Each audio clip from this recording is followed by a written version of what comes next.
Garrett McKinley spotted the figure from nearly 100 yards away, sitting still as stone near the creek that ran through his land. The midday sun caught the old man's silver-gray hair, making it shimmer like threads of light against the twisted cottonwoods. He didn't move. He didn't look up. He just sat there like he belonged, like the land under him had always been his. Garrett's jaw clenched. He spurred his horse forward, boots pressing hard against the animal's sides. Every stride closer only fueled his anger. This was his land, bought, fenced, worked from nothing. 16-hour days, years of sweat and calluses. No man, no matter how old or how native, had the right to squat by his water like it was free for the taking. 20 feet away, Garrett dismounted. His boots hit the dirt with a thud meant to be heard. Still, the old man didn't flinch. Only when Garrett stepped forward did the Apache elder slowly raise his head. His eyes, ancient and weathered, locked with Garrett's, calm, steady. But to Garrett, it felt like defiance. "You're trespassing, old man," Garrett said, voice sharp like broken glass. "This is private property." The old Apache nodded toward the creek, voice slow and measured. "Water calls to all living things," he said. "I meant no harm." "I don't care what you meant," Garrett snapped. "There's a town 5 miles east with a well. You don't just wander onto a man's land because you're thirsty." He remembered the stories. Raids, stolen cattle, white families butchered in their sleep.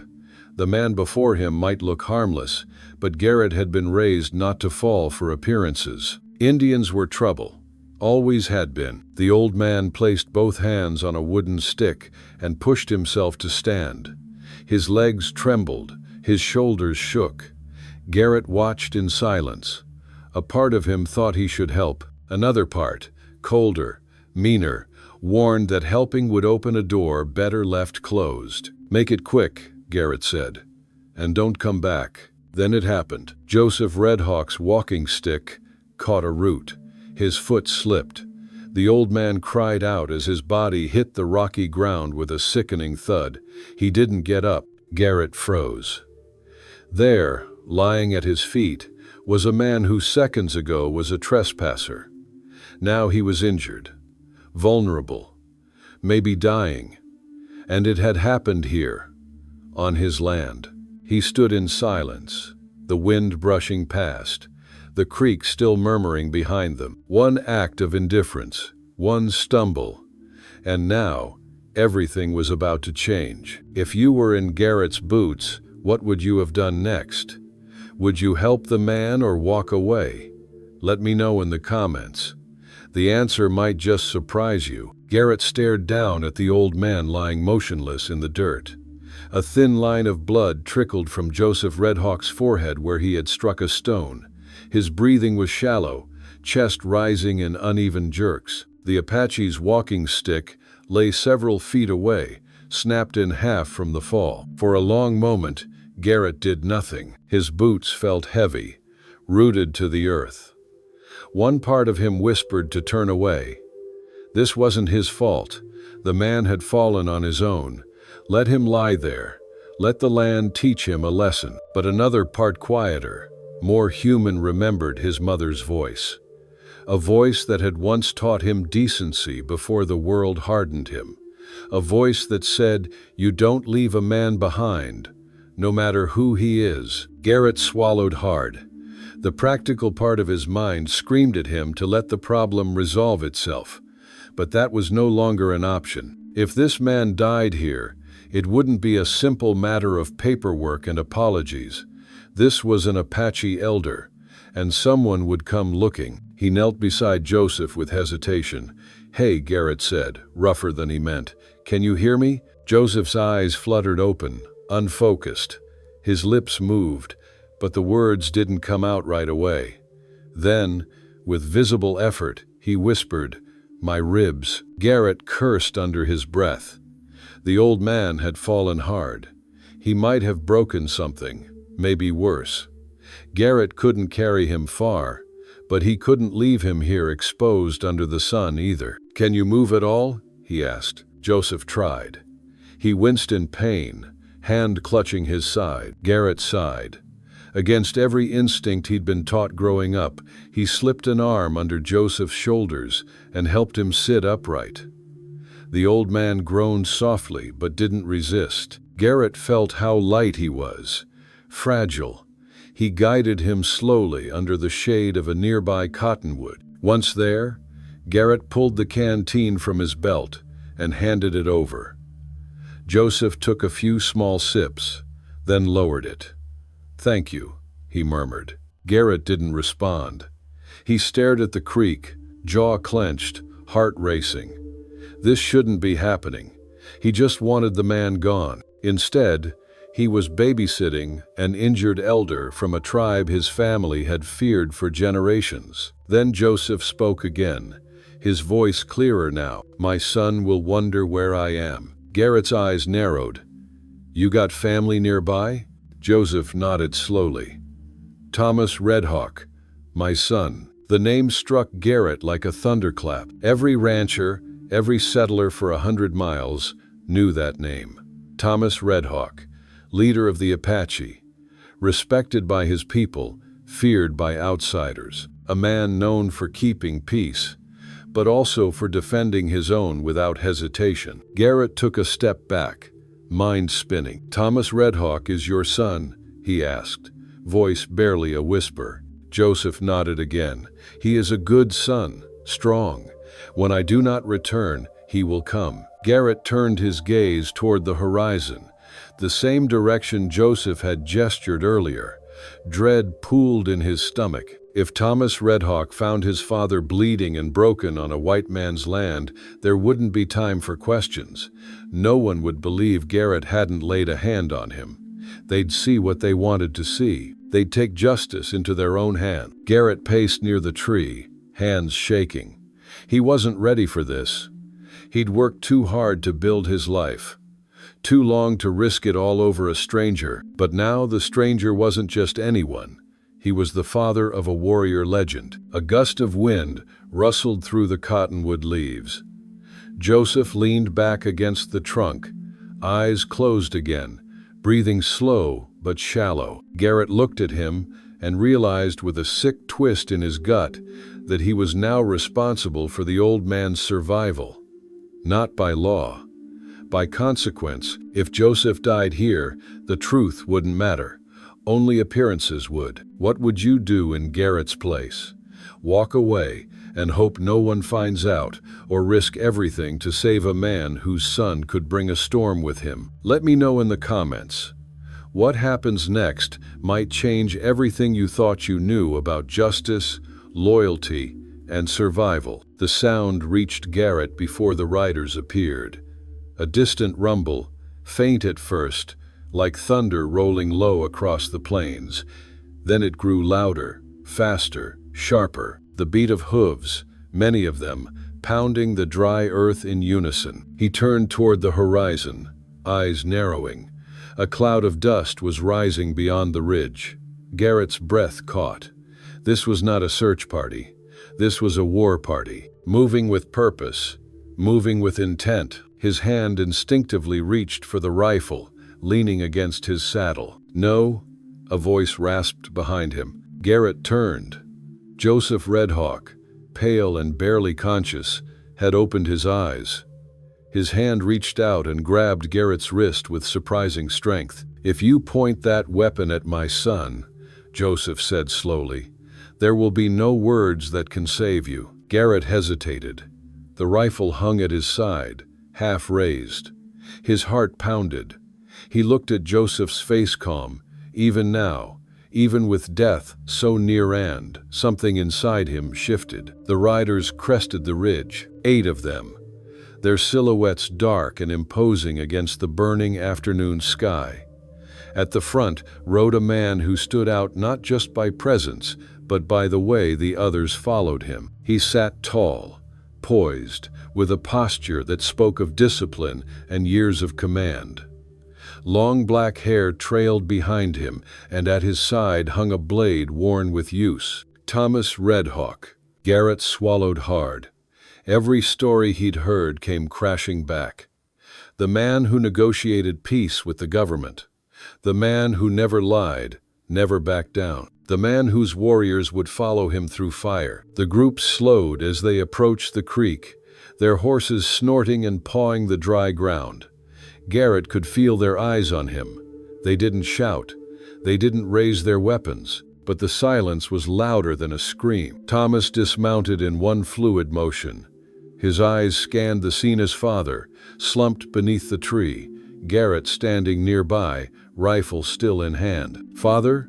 Thomas said in Apache, his voice low and steady. Joseph answered weakly, gesturing toward Garrett. The exchange was brief. Garrett couldn't understand the words, but the tone was clear. Joseph was explaining, calming, diffusing. Then Thomas turned his gaze to Garrett. "You are on your land," he said. It wasn't a question. Garrett nodded slowly. "Yes, sir. My father was trespassing." Again, not a question. Again, Garrett nodded. Thomas stepped closer. His presence filled the space between them like a storm cloud. Garrett fought the instinct to back away.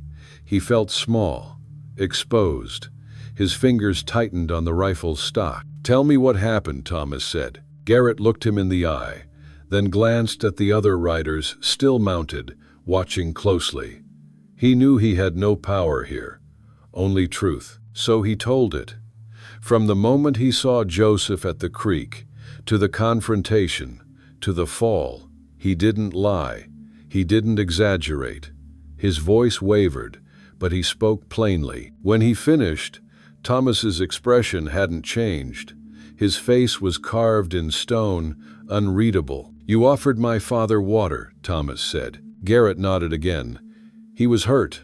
I had to. But first you told him to leave." The weight of that sentence pressed down like a hand on Garrett's chest. He opened his mouth to explain, then closed it again. There was nothing to add, nothing that would sound right. "My father says you helped him when you could have walked away," Thomas continued. "He says you gave him shade and water when you had no obligation." Garrett waited, unsure if this was a reprieve or a build-up to something worse. "He also says," Thomas went on, "that you were afraid." Garrett blinked. The words stung, but they were true. "Wouldn't you be?" he asked, surprising himself. For the first time, something changed in Thomas's eyes. A flicker. Not sympathy, but perhaps understanding. "Yes," he said simply. "I would be." Thomas turned to Joseph, knelt beside him, and spoke again in Apache. The old man answered slowly. Thomas examined his father's injuries, jaw tightening. "He cannot ride," Thomas said at last. "Not today, not for many days. His ribs may be broken." Garrett shifted uneasily. "What are you saying?" Thomas stood. "My father will remain here until he is well." Garrett's eyes widened. "Here? On my land?" Thomas nodded. "2 of my warriors will stay with him. They will care for him. They will also help with your cattle." Garrett stepped back, stunned. "You can't be serious." "I am," Thomas replied. "You are responsible for what happens on your land, by Apache law, and by your own. I didn't hurt him, but he fell here, and he is still here. That makes it yours to carry." Garrett opened his mouth to argue but stopped. Thomas wasn't asking for permission. He was stating fact, offering structure where chaos could have ruled. The other warriors dismounted. 2 moved toward Joseph, checking his condition. The rest began preparing a makeshift camp. Garrett looked around, dazed. His life had changed in a single hour, and now it wasn't his alone. If you were Garrett, would you allow 2 Apache warriors to live on your land, tend your cattle, and guard their elder? Or would you fight it, risking everything? Tell me in the comments. The next part of this story will challenge everything you think you know about loyalty, fear, and what it means to share land with those you once called enemies. The sun was slipping lower in the sky when Garrett mounted his horse again, this time with Swift Arrow riding beside him. The Apache warrior moved with quiet precision. No saddle, no fear. Garrett glanced sideways at him more than once during the ride. The young man didn't speak. He didn't need to. The urgency between them was clear. Joseph Redhawk was getting worse. His breathing had grown shallow. His skin had taken on a waxy sheen. If they didn't reach a doctor soon, he wouldn't last the night. They rode hard, dust rising behind them as they pushed their horses toward town. 15 miles of rough country, and every hoofbeat felt like a second ticking away. Garrett had made this ride 100 times, but never like this. Never with a man's life hanging in the balance. Never with an Apache warrior riding at his flank. The town came into view just as the first streaks of orange lit the evening sky. They didn't slow down. They galloped straight through the main street, drawing eyes from porch swings and saloons. People stared. Some stepped back.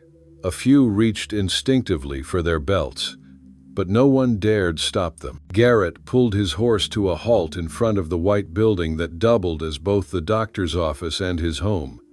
He jumped down, dust flying, and pushed through the door without knocking. Swift Arrow followed silently. Dr. Morrison looked up from his desk, pen frozen mid-scratch. His eyes narrowed as they landed on Swift Arrow. "McKinley," the doctor said, his voice cold. "What in God's name is that Apache doing here?" Garrett didn't waste time. "There's a man dying on my ranch," he said. "We need you now." Morrison's eyes never left Swift Arrow. "What kind of man?" "The kind that breathes and bleeds like the rest of us." "Don't play games, Garrett." "Is he white?" Garrett hesitated, then said the truth. "He's Apache." Morrison stood slowly, setting his pen down with deliberate calm. "You know my position." "Your position?" Garrett snapped. "He's dying." "I don't treat Indians," Morrison said simply. The silence that followed was thick as mud. Swift Arrow stepped forward. His voice was calm, measured, but it cut like a blade. "The man dying is Joseph Redhawk, respected elder of our people. His son is Thomas Redhawk." Morrison paled slightly at the name. "He leads warriors who have long memories," Swift Arrow continued, "and those who deny aid to the dying are remembered." "Are you threatening me?" "I'm explaining consequences." Morrison turned to Garrett. "You brought him into my office, into my home?" Garrett stepped forward. "You want to talk about homes? That man's lying on the dirt in mine. I don't care if you hate him. I care if he dies there. Because if he does, his son's not going to come after you. He's coming after me." Morrison looked from Garrett to Swift Arrow, then back again. The lines around his mouth tightened. His pride warred with his fear. "I'll need my bag," he muttered. "It's already in your buggy," Swift Arrow said. Morrison blinked. "How?" "We have been watching since we arrived," Swift Arrow said simply. "Thomas Redhawk does not leave important matters to chance." As they walked outside, Garrett felt the weight of something larger pressing in. The Apache hadn't stumbled into this by accident. They had seen, planned, waited, and now they were playing a long game that Garrett hadn't even realized existed. They rode back under a darkening sky, the doctor silent, stiff in his buggy. Garrett didn't speak either, but his thoughts were loud. They had been watching Morrison. What else had they been watching? And more importantly, why? If you've ever seen how prejudice blinds a man to the value of life, you know this story is only just beginning. Let the next part show you how far one act of decency can reach. The days that followed passed with a kind of quiet neither man had expected. Joseph Redhawk remained under the cottonwood tree, a simple shelter built over him from branches, blankets, and canvas. Dr. Morrison returned as promised, each time more uncomfortable but increasingly respectful. The old man's ribs had cracked. One had grazed his lung. Pain medication helped, but rest was his only path to healing. Swift Arrow and Running Bear didn't just stand guard. They worked. At first, Garrett kept his distance, unsure of what to expect. But then he saw Swift Arrow repairing a broken fence before Garrett had even noticed it was damaged. He saw Running Bear rounding up stray cattle from the North Ridge like he'd lived on the land for years. No orders had been given. They simply saw what needed to be done and did it. Garrett watched them with quiet suspicion that slowly shifted into something else. Curiosity. Then, respect. One afternoon, he found himself walking toward the makeshift camp under the cottonwood with 2 tin mugs in his hands. He offered one to Swift Arrow, who accepted with a nod of thanks. "Coffee's stronger than it looks," Garrett said. Swift Arrow smiled faintly. "So is the land." They sat in silence for a moment, the fire between them crackling. Nearby, Joseph dozed under the blanket of shade. "You handle cattle like someone raised with them," Garrett finally said. "My uncle ran a trading post near Settlers," Swift Arrow replied. "He watched them raise cattle, watched, learned, and taught me." Garrett stared into his mug. Didn't think Apache cared about livestock. Swift Arrow looked at him. "You thought Apache only cared about war." Garrett didn't answer, but the silence said enough. Later that evening, as the sun dipped low and painted the sky in warm gold, Garrett sat beside Joseph, who was awake and calm. His face had regained some color, and though his voice was soft, it carried the same quiet weight it always had. "You remind me of your grandfather," Joseph said suddenly. Garrett blinked. "You knew him? Years ago. Before this land had fences, before treaties and railroads." Garrett leaned forward. "What was he like?" Joseph smiled faintly. "Fair. During the drought of '62, when our horses had no water, he let us lead them to this creek. He said water belonged to all living things. He asked for nothing in return." Garrett felt something tighten in his chest. His father had never told that story. His father had spoken of Apaches only in warnings, in words sharp with fear. "Why didn't I know that?" Joseph looked at him. "Some men bury kindness when they inherit fear." Garrett looked across his land. The same soil his grandfather had walked. The same creek. And now, a chance to walk it differently. Over the next days, things changed more than Garrett could have imagined. Running Bear taught him to read the clouds better than any barometer.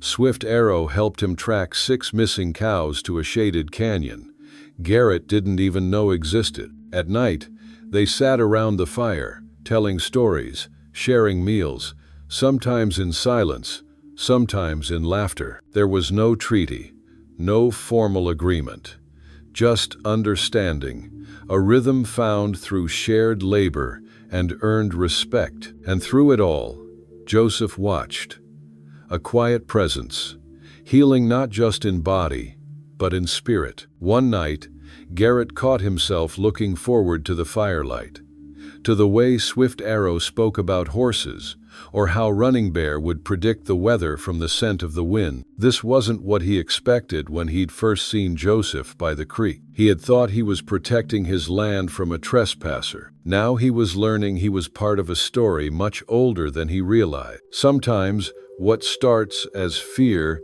becomes friendship, and sometimes strangers become the ones who remind you who you truly are. Do you believe two people born to stand on opposite sides can one day share the same fire?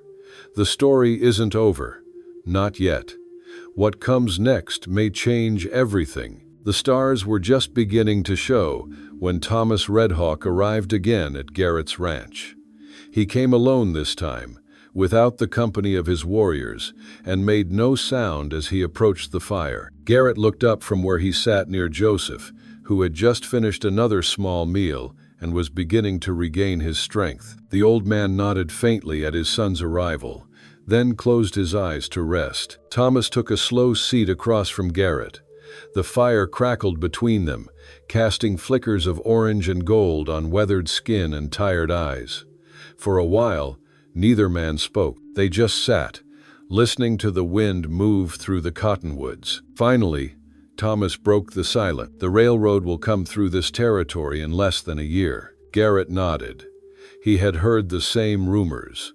Surveyors passing through, government men asking questions, strangers measuring soil that didn't belong to them yet. "When it does," Thomas continued, "our people will face pressure. So will yours. Some will want land. Others will want to divide us again. This time, not with guns, with paper, deeds, promises." Garrett stirred the fire with a stick. "And you think we can stop that?" Thomas shook his head. "Not stop, prepare, together." Garrett met his eyes. "You're talking about a partnership." "Yes," Thomas said. "Your land borders our winter grazing ground. You raise cattle, we raise horses.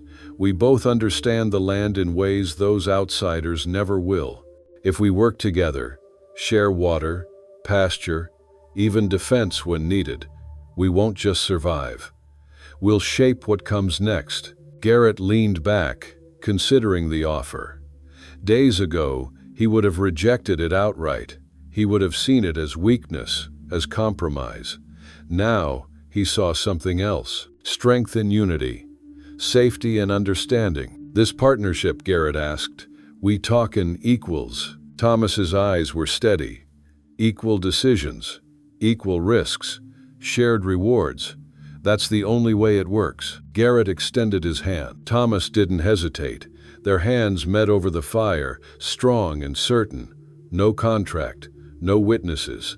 Just two men reaching across generations of distrust to create something new. As their hands parted, Garrett glanced toward the distant hills. "I reckon there'll be folks in town who won't like this." Thomas gave the faintest smile. "Then let them watch us succeed." The fire crackled softly between them again, but the silence now was filled with possibility. Some alliances are forged in blood, others in fire.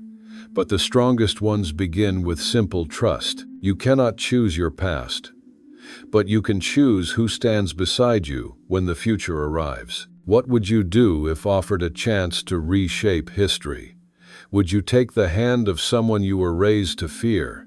Would you trade pride for peace? Tell me in the comments what you believe is stronger, tradition or transformation.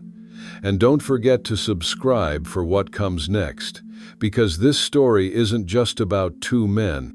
It's about what happens when the Old West begins to change, and the people who decide whether to fight it or lead it.